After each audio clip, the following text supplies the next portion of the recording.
자, 오늘은 갈라디아서 강의 세 번째 시간입니다. 지난 시간에 이제 13절까지 했었는데요.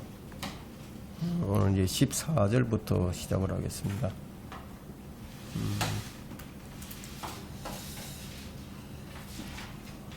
13절부터 한번 다시 읽겠습니다.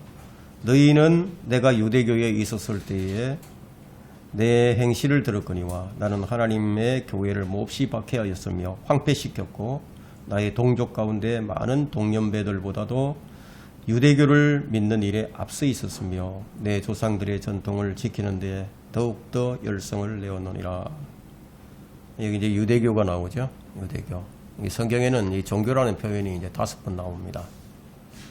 그러나 이 성경 어디에도 이 종교라는 이 말이 구원이나 또 새로운 탄생이나 또 그리스도의 신앙에 있어서 거듭남과 연관해서 쓰이지는 않습니다.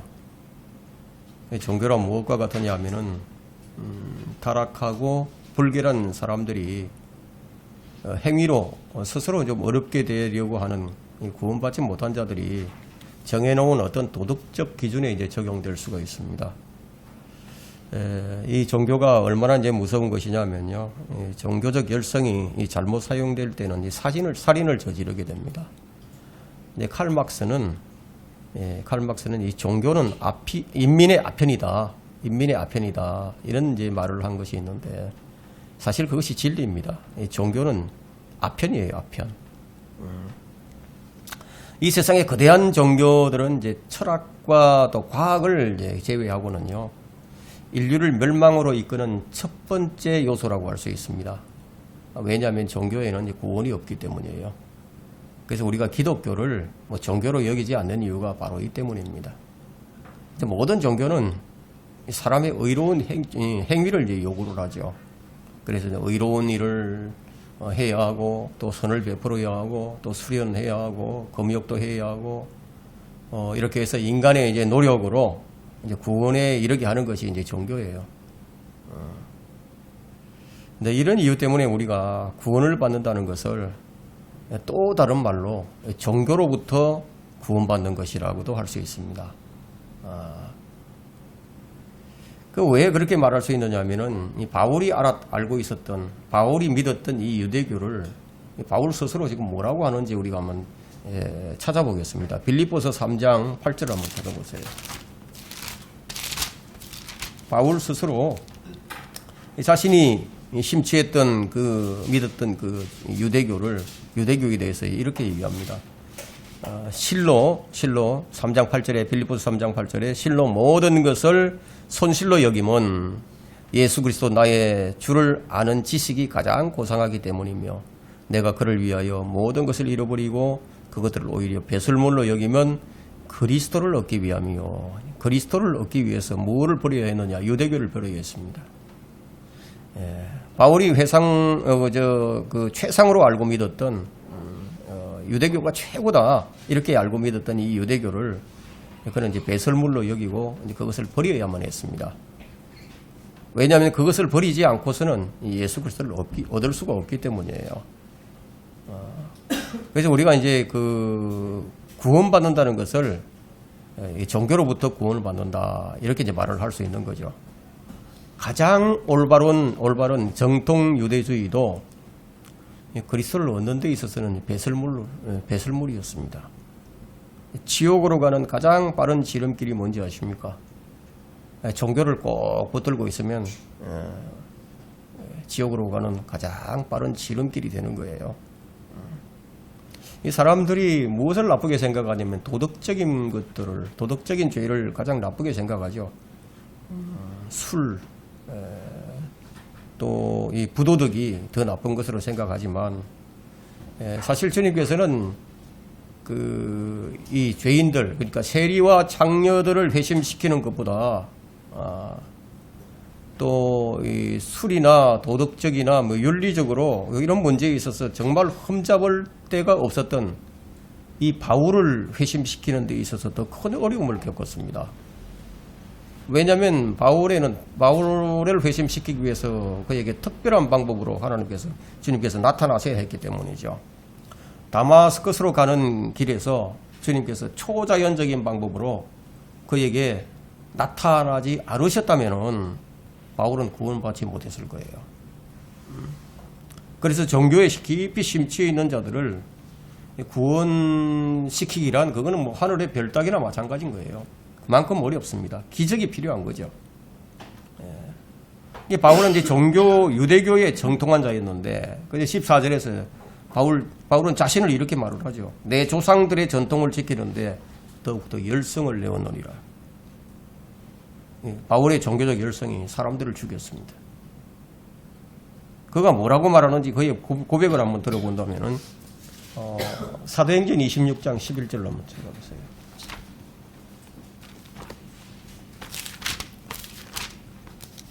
사도행전 26장 11절에서 자기가 회심하기 전에 무슨 일을 했는지 기록하고 있거든요. 한번 보겠습니다.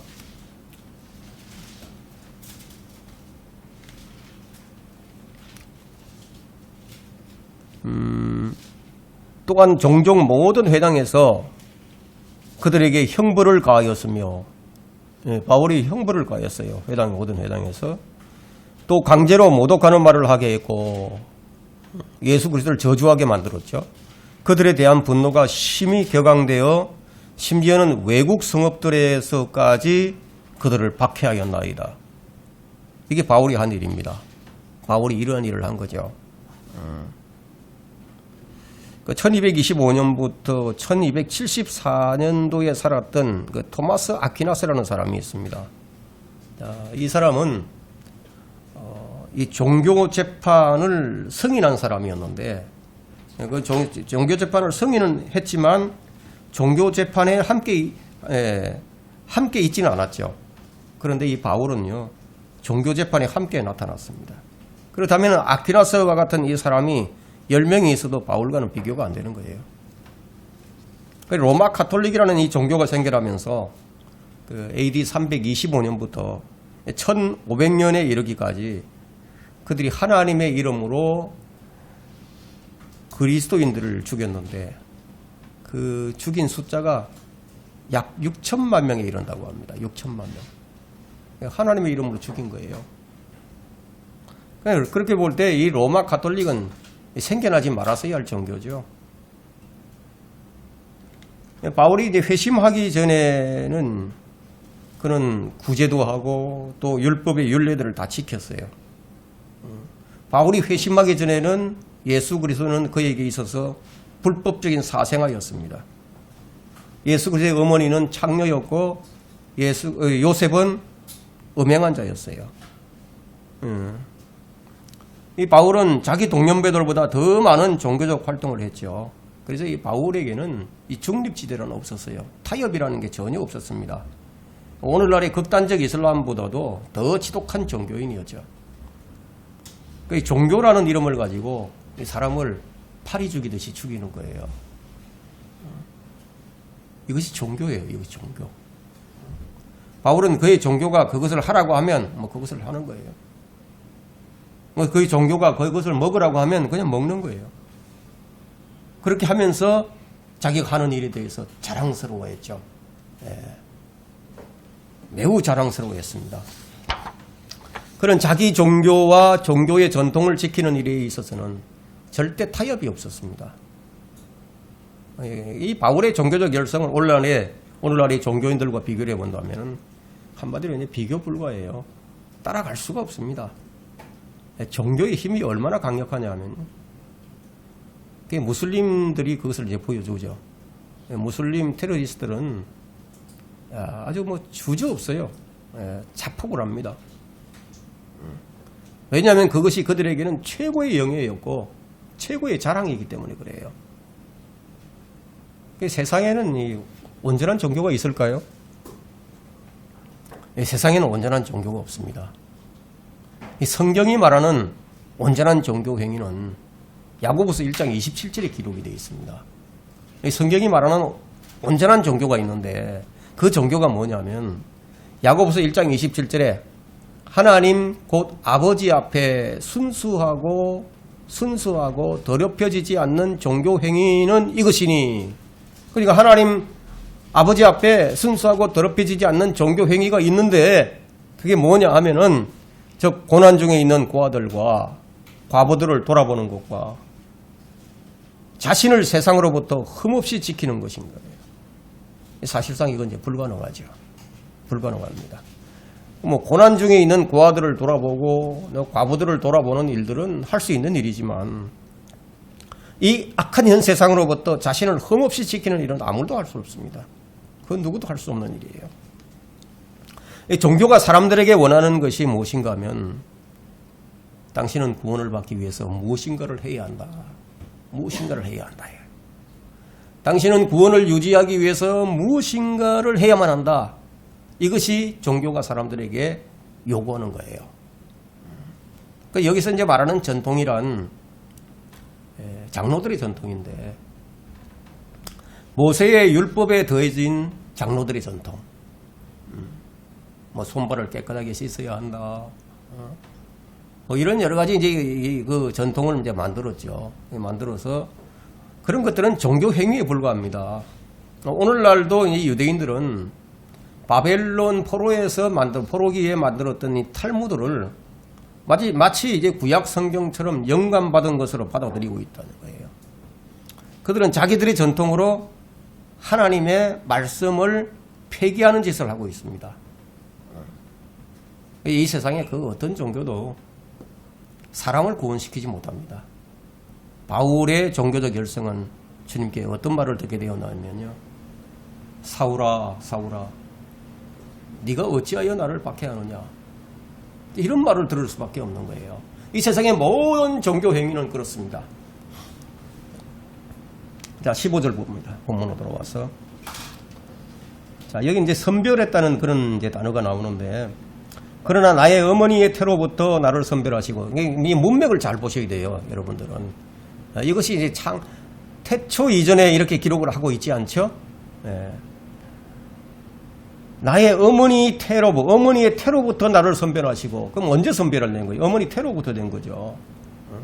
근데 이걸 가지고 창세전부터 선택을 받았다, 뭐, 이렇게 얘기하면, 그 말이 안 되는 얘기죠.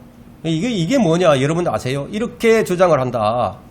분명히 여기 보니까, 나의 어머니의 태로부터 나를 선별하시고, 이렇게 돼 있는데, 이거를 창세전부터 선택받았다. 난 예정된 사람이다. 이렇게 얘기하면은, 그 사람은 미혹당한 사람이에요. 미혹당하지 않고서는 이 말을 갖다가 그렇게 받아들일 수 없죠. 그죠? 그의 은혜로 나를 부르신 하나님께서 나로 하여금 이방 가운데 그를 전파하도록 내 안에 그의 아들을 계시하시기를 기뻐하셨을 때에 내가 즉시 혈과 육에 의논하지 아니하고, 여기 선별했다는 의미가 나오는데, 선별한다는 이 말은 헬라어로 아포리조예요. 아포리조. 이 말이 이제 마태복음 25장 23절에서도 한번 쓰였고, 또 누가복음 6장 22절에서도 사용되었고, 사도행전 13장 2절에서도 사용이 되었습니다. 그냥 우리가 좀 유념해야 할 부분은 신구약 전체에서 단 한 번도 이 단어가 개인의 구원에 대한 어떤 영원한 행동이나 영원한 판결을 의미하지 않는다는 거예요. 본문에서 이제 그가 태어났을 때 그의 어머니의 태로부터 선별되었다고 말합니다. 그러나 그가 그리스도께 참여하기 전까지는 그는 구원받지 못한 사람이었습니다. 그리스도의 몸 안으로 들어가야 구원받는 겁니다. 바울은 창세전에 선택받은 게 아니라는 거죠. 선택이라는 단어는요, 헬라어 단어는 엘렉스토, 에클로게, 수네콜도스, 뭐 이런 말로 이제 쓰이고 있는데, 이 세상에서요, 예수 그리스도를 제외하고 그 어떤 사람도 창세 전부터 선택받은 사람은 아무도 없습니다. 만일 예정론을 주장한다면은 이 예정론은 창세전에 예정된 사람이 누구냐? 예수 그리스도에게 적용이 되어야 됩니다. 그럼 바울이 받은 계시의 시점이 언제냐? 회심하기 전이 아니었죠. 바울이 받은 계시의 시점은 회심에 앞서 있지 않았어요.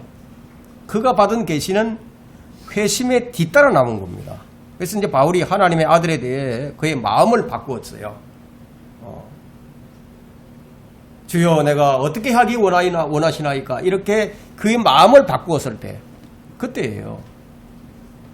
하나님께서는 바울 안에 그의 아들을 계시하시기를 기뻐하셨습니다. 여러분 이 16절을 보면 알아요. 나로 하여금 이방 가운데 그를 전파하도록 내 안에 그의 아들을 계시하시기를 기뻐하셨을 때 기뻐하셨다. 바울이 하나님의 아들은 바울 안에서 하나님의 아들은 바울 안에 계시하시기 이전에 어디에 계시되어 있었어요? 하늘에 이미 계시되어 있었죠. 하늘로부터 계시하셨죠. 바울에게 계시하기 전에 이미 하늘에도 계시되어 있었고 다른 사람들에게도 계시가 되어 있었죠. 그 16절에 바울이 이방인의 사도로 부름받았다는 강력한 구절이 됩니다. 바울 안에서 하나님의 아들을 계시하시기를 기뻐하셨을 때 그때 바울은 어떻게 했느냐? 혈과 육에 의논하지 않았습니다. 이것이 이제 무슨 의미가 있느냐면 이 말씀은 극단적 칼빈주의자들의 입을 틀어막는 말씀이에요. 극단적 칼빈주의자들은 예수님께서 바울의 동의도 없이 갑자기 바울의 몸 안에 나타나셔서 바울의 의지를 저항할 수 없는 은혜로 압도해서 그의 동의도 없이 그를 거듭나게 하셨다고 그렇게 믿는 거죠. 그 저항할 수 없는 은혜를 주장하니까. 그러나 이것은 사사로운 해석일 뿐이죠. 바울은 초자연적인 방법에 따라 주님을 만나고 나서 한 말이 무엇입니까? 주여 내가 어떻게 하기를 원하시나이까? 이 말은 무슨 뜻입니까? 달리 말하면 무슨 뜻이든 이제 제가 하겠습니다 이런 뜻이죠. 여기에 바울의 의지가 들어있는 거예요. 여기서 우리가 주의해야 할 점은 바울 이후의 모든 그리스도인의 회심을 바울의 회심과 비교한다는 것은 그건 어리석은 일입니다. 바울은 성경에서 주 예수 그리스도를 제외하고는 가장 위대한 사역을 위해 택함받은 그릇이었습니다. 지금 바울은 나로 하여금 이방 가운데서 그를 전파하도록 내 안에서 그의 아들을 계시하시기를 기뻐하셨을 때 바울은 혈과 육에 의논하지 아니하고 이게 무슨 뜻입니까? 사람들에게 자문하지 않았다는 거예요. 이것은 17절을 보면 알아요. 17절을 보세요. 또 나보다 먼저 사도가 된 그들을 만나려고 예루살렘으로 올라가지도 아니하고 다만 아라비아로 갔다가 다시 다마스커스로 돌아갔노라 이렇게 되어 있다. 이게 무슨 말이냐면 하나님의 아들에 대한 계시를 다른 사도들로부터 받은 것이 아니라는 거예요. 바울의 의논 대상은 부활하신 구주 예수 그리스도십니다.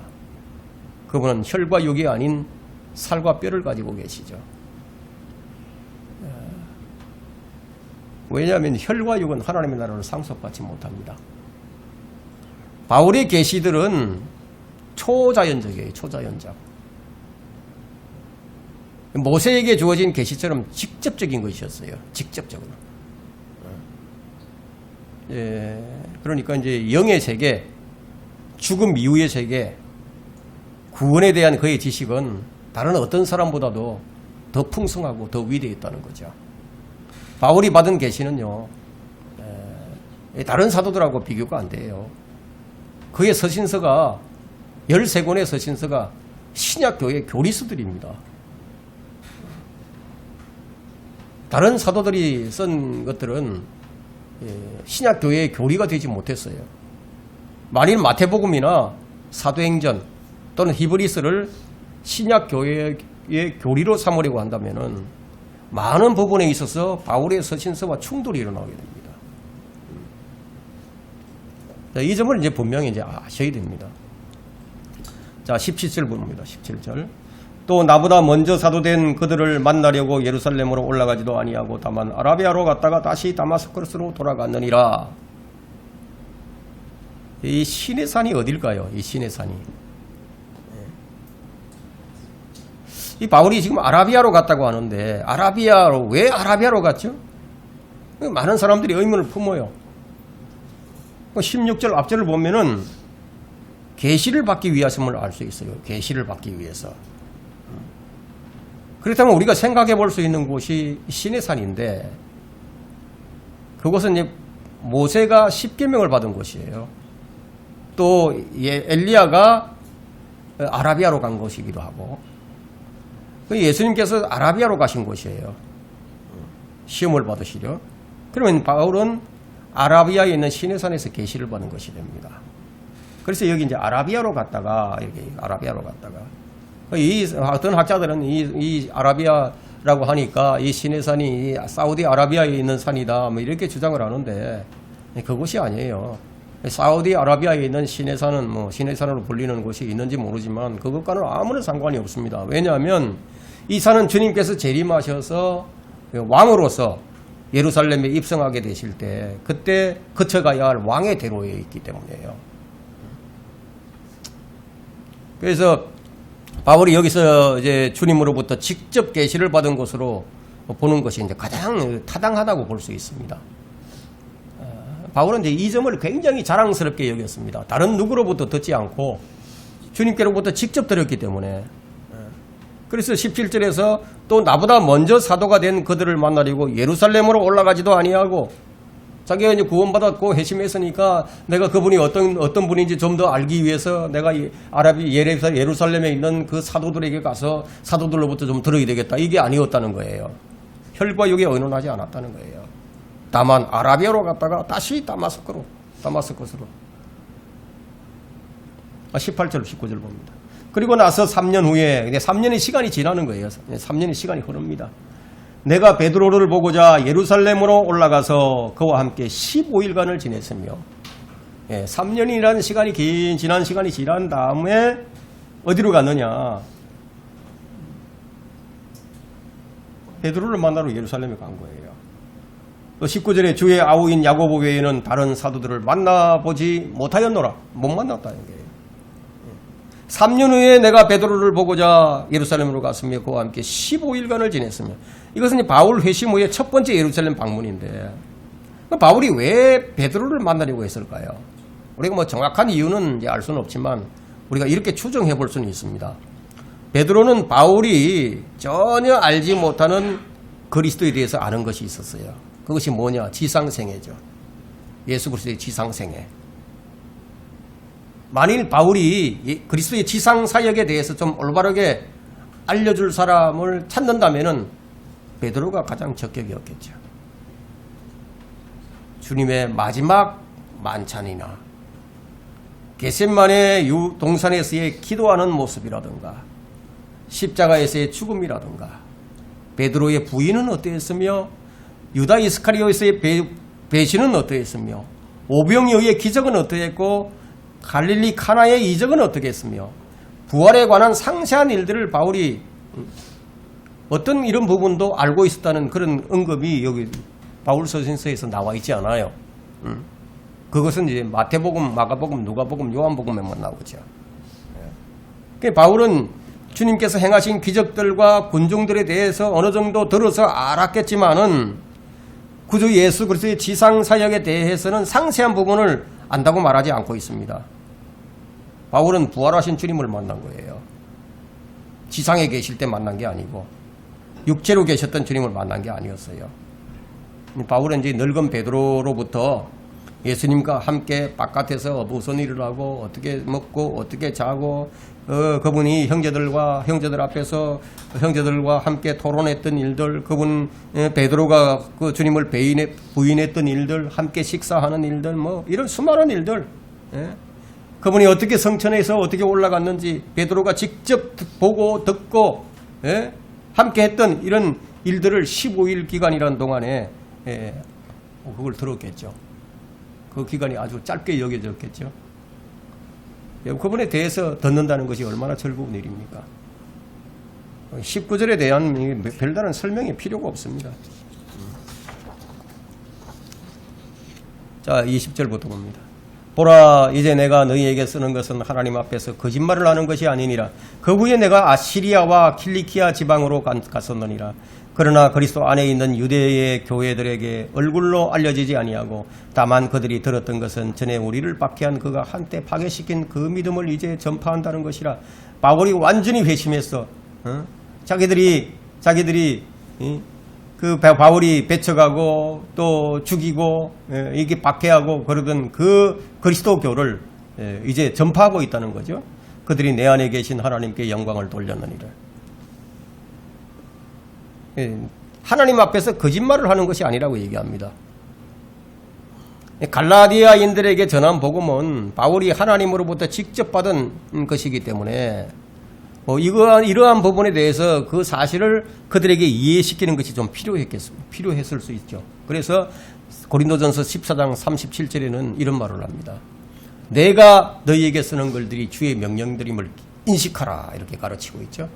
근데 바울이 하는 말들, 바울이 쓰는 글들이 그 주의 명령이다. 내가 내 말을 하는 게 아니다 이런 얘기예요. 이런 점으로 미뤄볼 때 바울은 성령으로 충만해 있었고 성령의 음성을 계속 듣고 있었다는 것을 우리가 알 수 있는 겁니다. 여러분은 이제 바울이 정통 유대인이라는 사실을 잘 알고 있습니다. 어떤 정통 유대인도 함부로 맹세를 하지 않습니다. 거짓말하지 않는다는 거죠. 그러니까 진정한 유대인은 하나님 앞에서 자신이 한 맹세를 깨뜨리기보다는 차라리 굶어 죽는 편이 더 낫다는 거예요. 진정한 유대인이라면 그렇다는 거죠. 그렇다면 사도행전 23장 12절부터 14절에 나오는 이 바울을 죽이기로 맹세한 이 유대인들의 무리가 있었어요. 40명이나 있었어요. 근데 그들이 진정한 유대인이었다면 바울을 못 죽였으니까 굶어 죽어야 했겠죠. 맹세를 했으니까. 굶어 죽지 않았다면 맹세를 깨뜨렸으니까 율법을 어긴 자가 되니까 돌에 맞아 죽어야 되겠죠. 그죠? 이제 21절과 22절의 일들은 이제 사도행전 9장 29절부터 30절 중간쯤에 일어난 사건입니다. 그리스도 안에 있는 유대의 교회들은 바울이 이제 유대 전체가 아니라 예루살렘에만 출입을 했기 때문에 사도행전 15장 이전에 그들은 바울을 개인적으로 알 수가 없었어요. 베드로와 요한과 주의 형제 야고보는 이 복음을 유대인들에게 전달한 사람들이었죠. 반면에 이 바울은 소아시아 지역을 중심으로 해서 유럽에 이르기까지 이제 이방인의 사도로서 이제 복음을 전했기 때문에 그 사람들에게 잘 알려지지 않았어요. 얼굴이 알려지지 않았다는 거예요. 얼굴이 소문만 들었죠. 그 유대에 있는 그리스도인들은 바울은 이전에 그리스도를 박해하던 자였는데 지금은 그가 박해하던 예수를 전하는 사람이 되었다. 요 정도로만 이제 알고 있었다는 얘기입니다. 자, 2장으로 넘어갑니다. 자, 2장은 이제 사도행전 15장과 이제 평행 관계를 이루는데 그때 상황입니다. 갈라디아서 2장은요. 자, 바울의 이 예루살렘 방문은 그 사도행전 15장인데 그리스도를 영접한 이방인 개종자들의 행동들과 관련된 문제들을 이제 그것을 해결하기 위해서 이제 방문을 했는데, 자, 이 문제들이 이제 사도행전 15장의 회의 주제였습니다. 거기에 이제 컨퍼런스가 열린 거죠. 그 문제에 대해서 만장일치의 결정이 내려짐으로써 이제 공식적으로 이제 그것이 이제 해결이 됩니다. 그러니까 바울이 이제 예루살렘으로 올라가게 된 동기가 뭐냐? 계시에 따라서 올라간 것이라고 얘기합니다. 2절에 보게 되니까 계시를 따라 올라갔다고 말하고 있죠. 자, 이 점을 볼 때 바울은 성령의 인도함을 늘 받고 있었음이 분명합니다.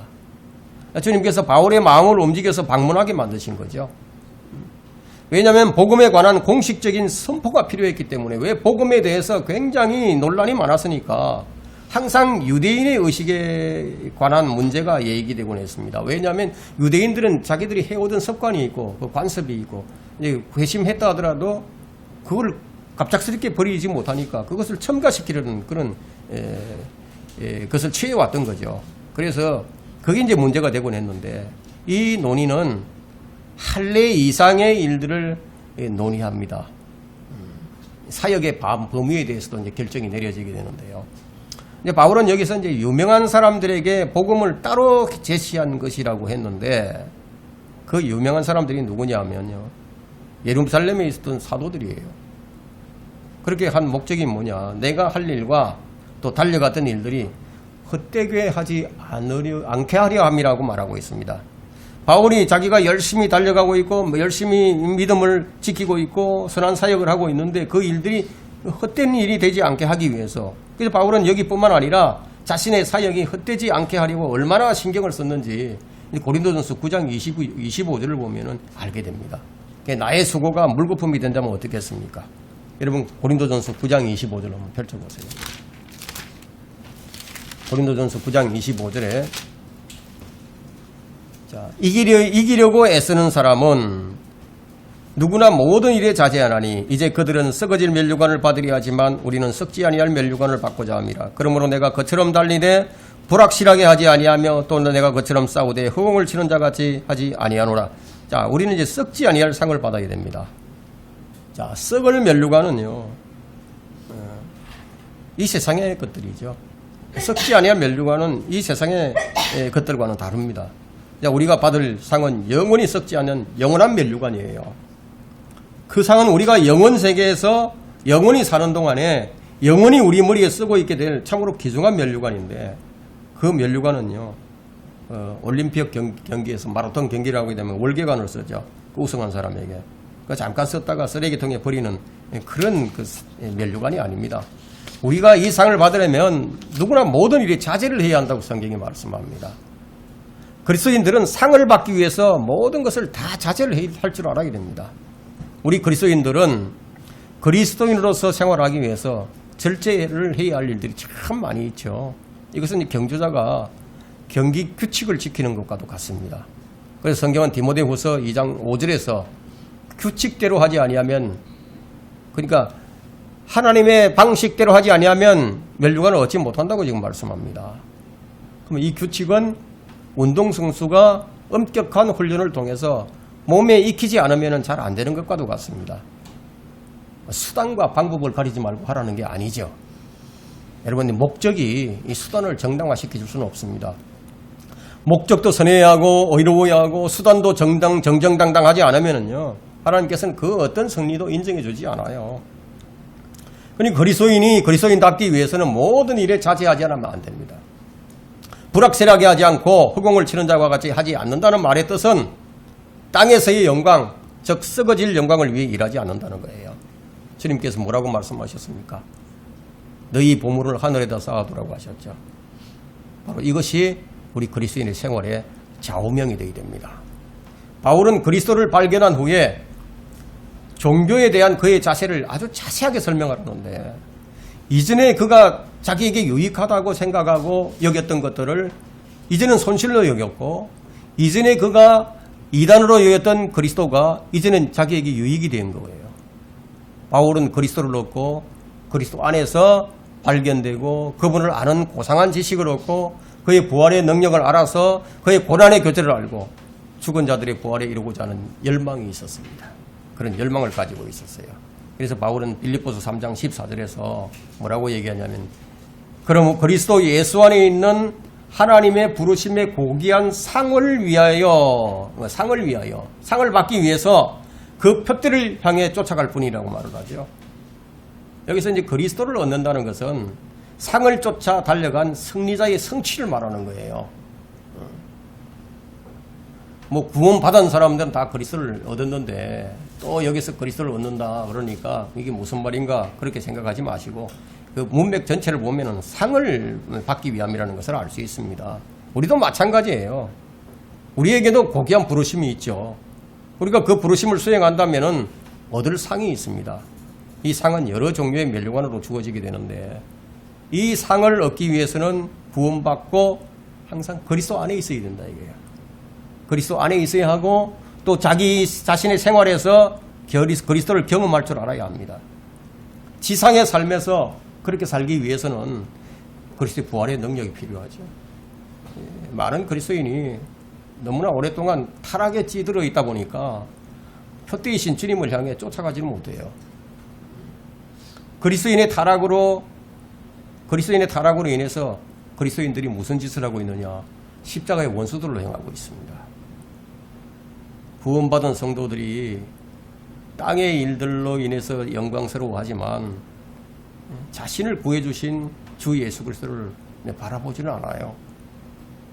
우리의 시민권이 하늘에 있는데 우리는 그곳으로부터 오실 구주이신 우리 구주 예수 그리스도를 기다리고 있죠.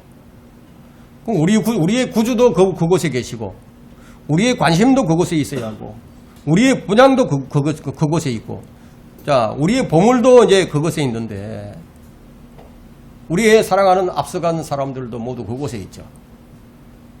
이런 것들은 이제 바울이 마지막으로 한 설교가 참 우리에게 참 귀중한 본보기가 됩니다. 디모데후서 4장 7절에 바울이 마지막 설교를 이렇게 합니다. 내가 선한 싸움을 싸우고 달려갈 길을 마치고 믿음을 지켰으니 이게 참 중요하다는 거예요. 세 가지죠. 뭐 이렇게 하지 못하면 상을 잃는다는 거예요. 그럼 이렇게 하면 무슨 상이 주어지느냐? 8절을 보게 되니까 이후로는 나를 위하여 의의 면류관이 마련되어 있어 의로운 재판관이신 주께서 그날에 그것을 나에게 주실 것이며 또 나뿐만 아니라 그의 나타나심을 사모하는 모든 사람에게도 주실 것이라. 이제 많은 그리스도인이 이 세 가지 선한 싸움을 싸우는 것, 달려갈 길을 마치는 것, 믿음을 지키는 것, 이 세 가지에서 실패를 합니다. 여러분 교황과 추기경들은 믿음을 지키지 못합니다. 바울은 전 생애 동안 구원의 말씀을 전파했는데 행위와 침례와 상관없는 믿음과 은혜에 의한 그런 구원을 전파를 했습니다.